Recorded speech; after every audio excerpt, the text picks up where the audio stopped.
ले आवे ले पियरिया हो पियरिया लागल झालर हो पियरी लागल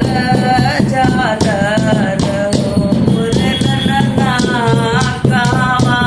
ले आवेला से दुरवा हो सिंदूरवा भरल सिंदूर रे ललना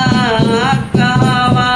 ले आवेला सिनोरवा हो सिनोरवा भरल सिंदूर ले आवेले पियरिया हो पियरिया लागे झालर हो पियरी लागे झालर मोर ललना गोकुला ले आवेला सिनोरवा हो सिनोरवा भरल सिंदूर हो सिनोरवा भरल सिंदूर कहवा मोर खबो सिनोरवा हो सिनोरवा भरल सिंदूर हो सिनोरवा भरल सिंदूर मोर ललना कहवा मोर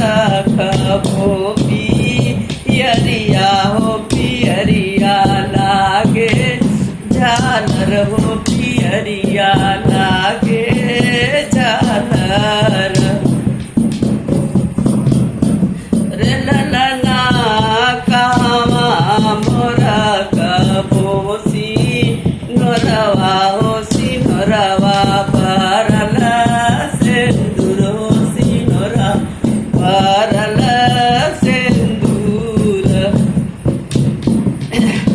कसा मेरा कबो पियरिया हो पियरिया लागे झालर हो पियरिया लागे झालर मोर ललना खबर रखबो सिनोरवा हो सिनोरवा भरल सिंदूर हो सिनोरवा भरल सिंदूर कहवा ले आवेले पियरिया हो पियरिया लागे झालर हो पियरिया आगे झालर रे ललना कहवा ले आवेला सिनोरवा हो सिनोरवा भरल सिंदूर हो सिनोरवा भरल सिंदूर।